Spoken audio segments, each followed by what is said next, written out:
Hello everyone. आज जो topic मैं आप लोगों के सामने लेके आई हूँ वो है ग्लाइकोलाइसिस। ग्लाइकोलाइसिस का शाब्दिक अर्थ है ग्लाइको मतलब ग्लूकोज, लाइसिस का मतलब टूटना। तो ग्लूकोज का ब्रेक डाउन ये ग्लाइकोलाइसिस होता है। और ये ग्लूकोज एक्चुअली में हमें कार्बोहाइड्रेट के ब्रेक डाउन से मिलता है।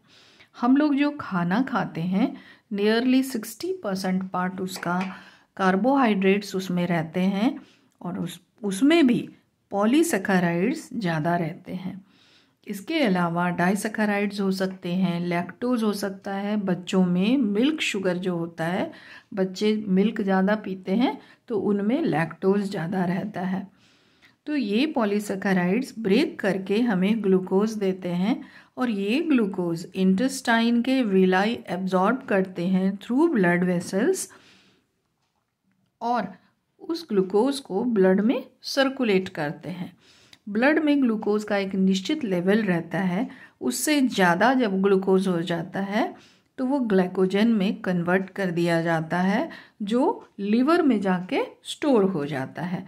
अगर ग्लूकोज की कमी होती है तो ये वापस ग्लाइकोजन ब्रेक करके ग्लूकोज बना देता है और इस तरह से कभी ग्लूकोज का लेवल ज़्यादा और कभी कम इसको रेगुलेट किया जाता है।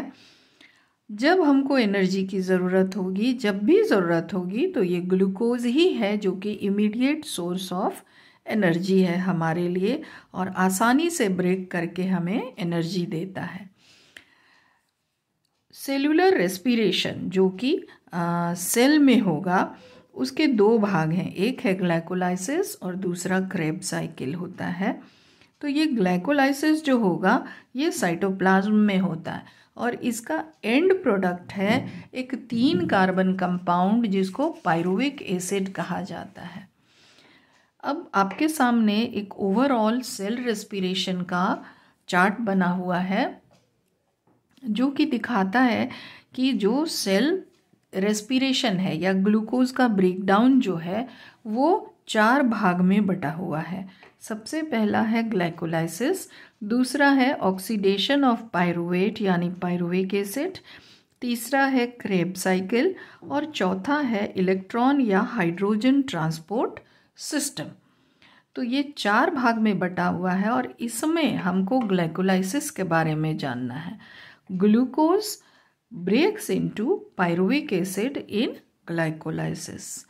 अब ग्लाइकोलाइसिस में जब पायरुविक एसिड बन गया तो उसके बाद उसका जो फेट होता है वो है कि आइदर अगर ऑक्सीजन प्रेजेंट है तो एसिटाइल कोएंजाइम ए बनाएगा, अगर ऑक्सीजन प्रेजेंट नहीं है तो एनारोबिकली इथाइल अल्कोहल बना सकता है या एनारोबिकली ये लैक्टिक एसिड भी बना सकता है, जैसे मसल्स वगैरह में ये बनता है।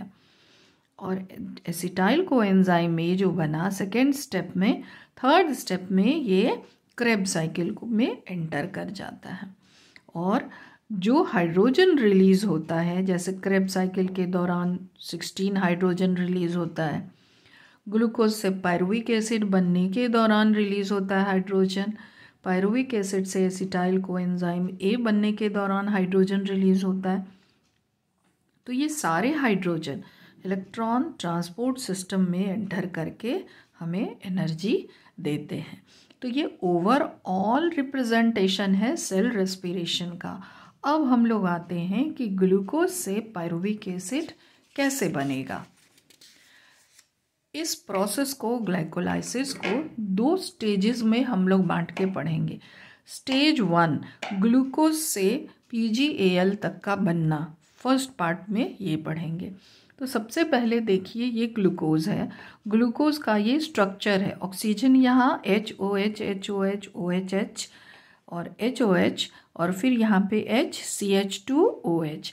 कार्बन ग्लूकोज में 6 होते हैं तो पहला कार्बन ये है 1 2 3 4 5 6। छठा कार्बन CH2OH है और ये साइड चेन में है, यहाँ ऑक्सीजन है। ये ग्लूकोज का स्ट्रक्चर है। तो ग्लूकोज सबसे पहले फर्स्ट स्टेप में ग्लूकोज 6 फॉस्फेट बना लेता है। ग्लूकोज 6 फॉस्फेट कैसे, 6th पोजीशन पे OH हट के फॉस्फेट ऐड हो जाता है, बस और कोई चेंज नहीं होता है। इसके बाद नेक्स्ट स्टेप में फ्रक्टोज 6 फॉस्फेट ये बनाता है। फ्रक्टोज 6 फॉस्फेट कैसे, ये ग्लूकोज चेंज हो जाता है अपने आइसोमर फ्रक्टोज में। फ्रक्टोज का स्ट्रक्चर ऐसा है जबकि ग्लूकोज का बेंजीन रिंग जैसा है। तो ये फ्रक्टोज है और फ्रक्टोज में यहाँ पे साइड चेन में जैसे यहाँ पे था CH2OPO3 2 नेगेटिव, वैसे ही CH2OPO3 2 नेगेटिव छठे पोजीशन पे इसमें भी है। तो ग्लूकोज 6 फॉस्फेट का फ्रक्टोज 6 फॉस्फेट आइसोमर है। अब फ्रक्टोज 6 फॉस्फेट से बनता है फ्रक्टोज 1,6 डाइफॉस्फेट। एक और फॉस्फेट ऐड होता है इस पोजीशन पे, फर्स्ट पोजीशन पे, यहाँ पे CH2OPO3 2 नेगेटिव। तो 2 फॉस्फेट हो गए, एक फर्स्ट पोजीशन पे और एक 6th पोजीशन पे। अब फ्रक्टोज 1,6 डाइफॉस्फेट को अगर ओपन चेन फॉर्म में हम देखेंगे तो ये इस तरह से होगा 1 2 3 4 5 6 6 कार्बन, और पहले पे फॉस्फेट है और लास्ट पे फॉस्फेट है। सेकंड में यहाँ पे जो ऑक्सीजन था ये है कीटोन बना रहा है।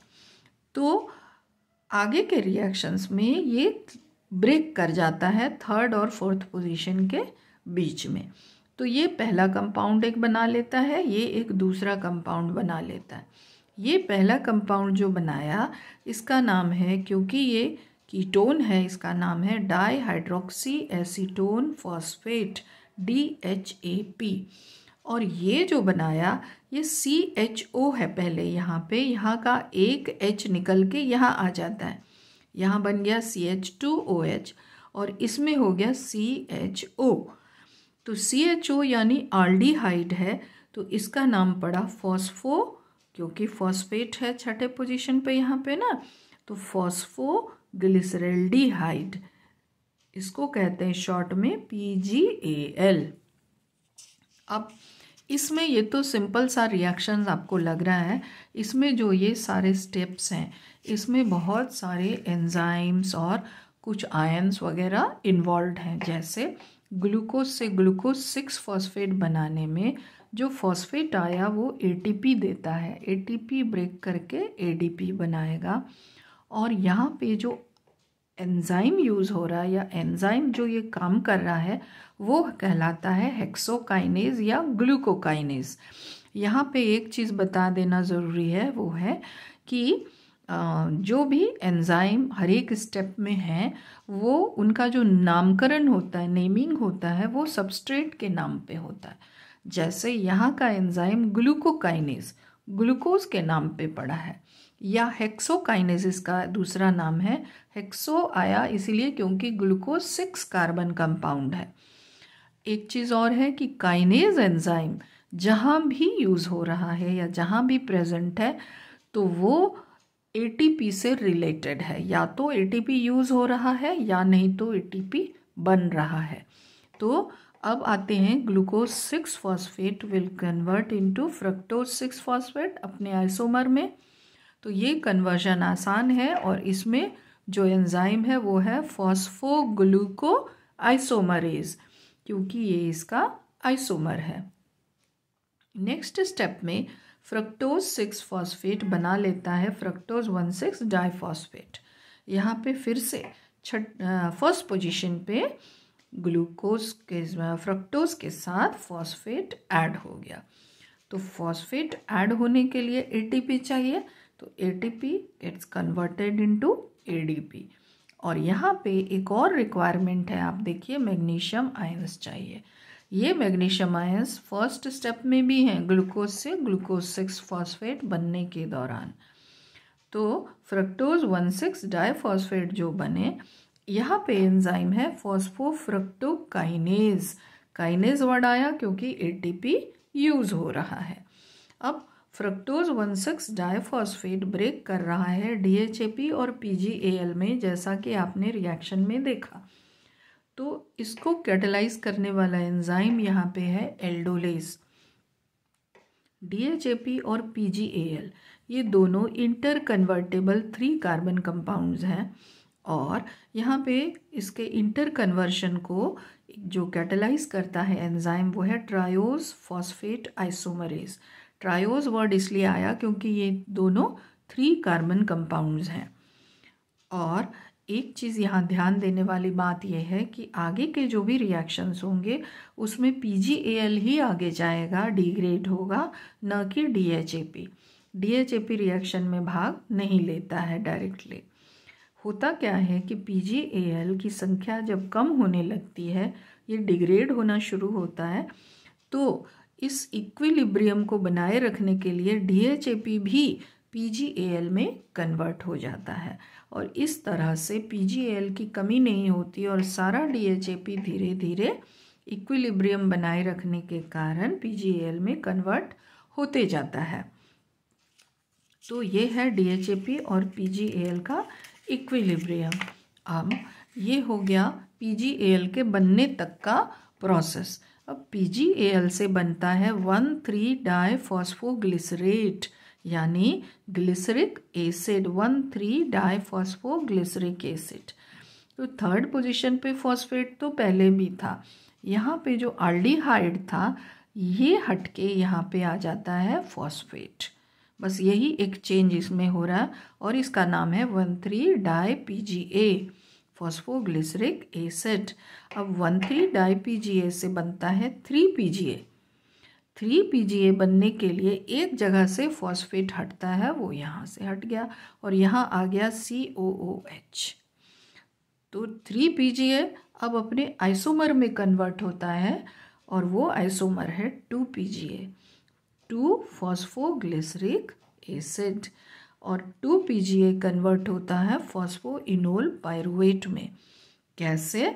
तो यहाँ पे देखिए, यहाँ OH ग्रुप है और यहाँ पे H है एक, तो OH और H मिलके एक वाटर रिलीज कर देते हैं और जो कार्बन का एक बॉन्ड इसके चलते अनसेटिस्फाइड रह गया और इस हाइड्रोजन के जाने से यहाँ पे कार्बन में भी एक बॉन्ड बचा हुआ है, तो इन दोनों कार्बन के बीच में बॉन्ड बन जाता है और ये डबल बॉन्ड यहाँ पे बना लेता है। तो बच गया CH2 double bond COPO3 COOH। ये कहलाता है फॉस्फोइनोल पायरुविक एसिड और इसी से आगे चल के पायरुविक एसिड बनता है। ये डबल बॉन्ड खत्म होता है, अब बन जाता है CH3 और C डबल बॉन्ड O और ये फॉस्फेट हट जाता है और COOH। तो CH3 CO COOH finally pyruvic acid हमें मिल जाता है। तो ये होता कैसे है और इसमें भी बहुत सारे एंजाइम्स इन्वॉल्व हैं। तो PgAl बना लेता है 1,3-डाइफॉस्फोग्लिसरेट। ये तो आपने देख लिया अभी कैसे होता है। ये एक इसमें जो एंजाइम है वो ग्लिसरल्डिहाइड 3-फॉस्फेट डिहाइड्रोजिनेज, बड़ा लंबा चौड़ा नाम आपको सुनने में लग रहा होगा लेकिन ये बहुत आसान है इसको याद रखना। होता क्या है यहाँ पे कि इस प्रोसेस में हाइड्रोजन रिलीज होता है और वो हाइड्रोजन NAD+, इसका फुल फॉर्म है निकोटिनामाइड एडेनिन डाइन्यूक्लियोटाइड। तो NAD+ हाइड्रोजन एक्सेप्टर का काम करता है और NADH और H पॉजिटिव में चेंज हो जाता है और ये जो NADH पॉजिटिव है ना, ये इलेक्ट्रॉन ट्रांसपोर्ट चेन में होते हुए ये ATP का प्रोडक्शन करते हैं और एक NADH जो प्रोड्यूस यहाँ पे होता है वो 3 ATP बनाता है। तो हमारे पास 2 PgAl था, तो 2 PgAl कितना बनाएगा, 2 NADH और डबल रहेगा तो इंटू 2 करेंगे तो 3 × 2 6 ATP यहाँ पे इस पोजीशन में हम मानेंगे कि प्रोडक्शन हो रहा है। अब क्योंकि हाइड्रोजन निकल रहा है इसीलिए एंजाइम का नाम है डिहाइड्रोजिनेज। ये रिएक्शन डिहाइड्रोजिनेशन रिएक्शन होता है और एंजाइम का नाम हो जाएगा ग्लिसरल्डिहाइड 3-फॉस्फेट डिहाइड्रोजिनेज। अच्छा, यहाँ पे एक चीज़ ध्यान देने वाली बात यह है कि पहले एक फॉस्फेट था PgAl के पास, अब ये फॉस्फोग्लिसरिक एसिड में कन्वर्ट हुआ तो 2 पोजीशन पे फॉस्फेट आ गया। तो एक फॉस्फेट जो अभी ऐड हुआ वो एटीपी से ऐड नहीं हो रहा है, वो आईपी से आ रहा है, यानी इनऑर्गेनिक फॉस्फेट जैसे H3PO4 उससे आ सकता है। तो 1,3-डाइफॉस्फोग्लिसरेट अब नेक्स्ट स्टेप में 3-फॉस्फोग्लिसरेट में कन्वर्ट होता है। तो यहाँ से एक फॉस्फेट फिर से निकल जाएगा। 1,3-डाइफॉस्फोग्लिसरेट है, अब बन गया 3PGA 3-फॉस्फोग्लिसरेट। तो एक फॉस्फेट यहाँ से निकला। फॉस्फोग्लिसरेट काइनेज है एंजाइम का नाम। ADP gets converted into ATP। अब ये जो फॉस्फेट यहाँ से निकला फर्स्ट पोजीशन वाला, उसको ADP ने गेन कर लिया और कन्वर्ट हो गया एडिनोसिन ट्राइफॉस्फेट में। पहले ये एडिनोसिन डाइफॉस्फेट था। तो अब 3PGA बना और 3PGA से 2PGA बनेगा, खाली फॉस्फेट का पोजीशन अब चेंज होगा। तो ये 3PGA का आइसोमर है और जो एंजाइम यहाँ है वो नाम है उसका फॉस्फोग्लिसरेट म्यूटेज या फॉस्फोग्लिसरेट आइसोमरेज। फॉस्फोग्लिसरेट आइसोमरेज या म्यूटेज। और इसके अलावा यहाँ पे मैग्नीशियम आयंस की आवश्यकता होती है। तो ये जो 2PGA बना ये अब कन्वर्ट हो जाएगा फॉस्फोइनोल पाइरुवेट में in presence of enzyme enolase. और इसके अलावा इस पोजीशन पे एक वाटर का मॉलिक्यूल भी रिलीज होता है। तो फॉस्फोइनोल पाइरुवेट बनने के बाद लास्ट स्टेप इसका है 9वां स्टेप, उसमें फॉस्फोइनोल पाइरुवेट कन्वर्ट होता है पाइरुविक एसिड में। और फॉस्फो जो था वो ADP उसको यूज़ करके ATP में कन्वर्ट हो जाता है। तो इसीलिए एंजाइम का नाम काइनेज, सबस्ट्रेट का नाम पाइरुवेट, तो एंजाइम हो गया पाइरुवेट काइनेज। मैग्नीशियम या मैंगनीज आयंस की यहाँ पे भी आवश्यकता होगी और एक ATP का भी यहाँ पे प्रोडक्शन हो रहा है। तो एक्चुअली में क्योंकि हमारे पास सब चीज़ 2-2 है, 2 पाइरुविक एसिड बना, 2 फॉस्फोइनोल पाइरुवेट बना, 2 PGA बना, 3PGA 2 बना, तो ATP भी इस स्टेप में भी 2 बनेगा। यहाँ पे भी 2 ATP और यहाँ पे 3 गुना 2 6 ATP बनेगा। तो इस तरह से इसका ये एनर्जेटिक्स भी आपको देखते जाना है। नेक्स्ट, अब इन स्टेप्स को जो आपने पढ़ा इसको आपको लिखना चाहिए, सारे स्टेप्स को लिखना होगा। एक तो वैसे ड्रॉ करना है, दूसरा लिखना है। तो लिखेंगे कैसे? Step 1, glucose is converted into glucose 6 phosphate by using 1 ATP। ये हो गया पहला स्टेटमेंट। दूसरा स्टेटमेंट, मैग्नीशियम और manganese ions are essential for this reaction. तीसरा स्टेटमेंट, एंजाइम का नाम देना है हमेशा लास्ट में। Enzyme catalysing the reaction is hexokinase और ग्लूकोकाइनेज। उसी तरह से स्टेप 2 को भी लिखेंगे, glucose 6 phosphate changes into fructose 6 phosphate. Enzyme catalysing the reaction is phosphogluco isomerase. Step 3, fructose 6 phosphate becomes fructose 1,6 diphosphate by using 1 ATP. Magnesium ion is essential and enzyme catalyzing the reaction is phosphofructokinase. तो इस तरह से इसके सारे steps को describe करना है। Step 4, DHAP बन रहा है, PGAL बन रहा है, इसको लिखेंगे। एंजाइम का नाम एल्डोलेज है, ये लिखेंगे। और DHAP और PGAL इंटर कन्वर्टेबल है with the help of enzyme triose phosphate isomerase, ये लिखेंगे। फिर लिखेंगे कि 2 PGAL अल्टीमेटली अवेलेबल रहता है रिएक्शंस के लिए। इस तरह से सारे स्टेप्स के बारे में लिखेंगे कि क्या होता है। जैसे हाइड्रोजन वाला जो उधर मेंशन किए थे, hydrogen released is captured by NAD, ये जरूर मेंशन करना है स्टेप 5 में। And it reduces to NADH. It further enters electron transport chain and releases 3 ATP each. ये ज़रूर मेंशन करना है। एक चीज़ और आपको लिखना चाहिए वहाँ पे कि इनऑर्गेनिक फॉस्फेट जो है वो इनऑर्गेनिक सोर्सेज से आता है, जैसे H3PO4। लास्टली स्टेप 6, 7, 8, 9 जैसे जैसे आपको लिखना है, एटलीस्ट दो तीन पॉइंट्स करके तीनों चीज़, एक स्टेटमेंट देना है किससे किस में कन्वर्ट हुआ, दूसरा देना है एंजाइम कौन सा यूज़ हो रहा है, और कुछ अगर स्पेसिफिक चीज़ वहाँ पे हो तो वो आपको मेंशन करना चाहिए।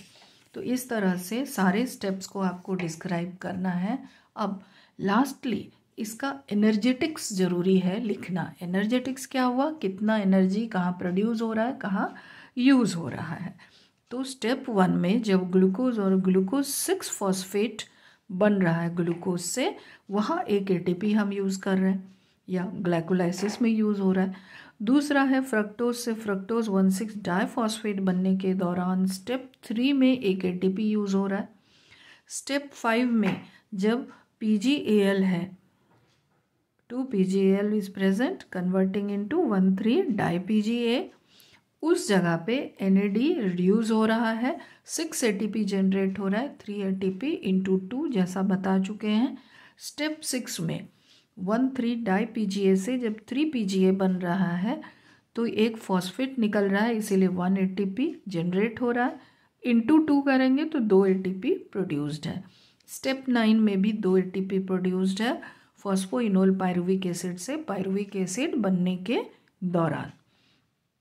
इस तरह से टोटल प्रोडक्शन 6, 7, 8, 9, 10 10 ATP का है, लेकिन 2 ATP यूज़ हो रहा है, इसीलिए net production of ATP is 10 - 2 8 ATP।